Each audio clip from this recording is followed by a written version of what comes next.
Pengemudi Mercy penyebab kecelakaan beruntun di Surabaya sedang mabuk, ngaku salah. Sopir Mercedes-Benz, Septian, yang menyebabkan tabrakan beruntun di Jalan Kenjeran, Surabaya, Senin, 23 Desember 2024, dipastikan mengemudi dalam pengaruh alkohol.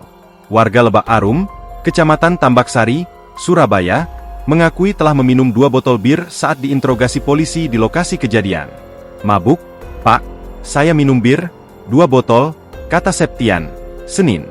Septian mengaku menabrak 3 mobil dan 4 sepeda motor di depan Gapurat The Grand Kenjeran.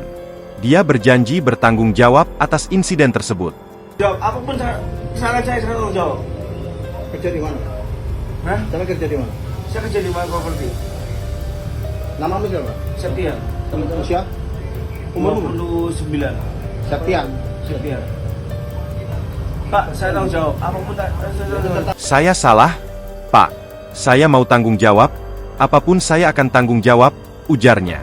Sementara itu, Kasat Lantas Polrestabes Surabaya, AKBP Arif Fazlur Rahman, mengungkap kadar alkohol dalam tubuh Septian mencapai 0,77 mg per liter napas, atau setara 0,16 gram per 100 ml darah.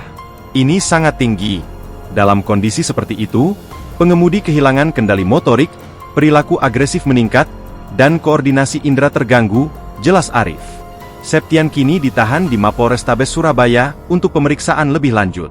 Tabrakan beruntun melibatkan 4 mobil dan 4 sepeda motor terjadi di Jalan Kenjeran. Salah satu kendaraan roda 4 bahkan tercebur ke sungai. Kapolsek Mulyorejo, Kompol Aspal Bakti, menjelaskan kejadian bermula ketika Mercedes-Benz yang dikendarai Septian melaju kencang di Pakuan City dan menabrak kendaraan pertama. Setelah tabrak lari, pengemudi panik dan melarikan diri. Namun, di Jalan Kenjeran, dia kembali menabrak beberapa kendaraan, termasuk mobil yang tercebur ke sungai, jelas Aspal. Polisi masih melakukan penyelidikan lebih lanjut terkait insiden ini. Download Tribun X sekarang, menghadirkan lokal menjadi Indonesia.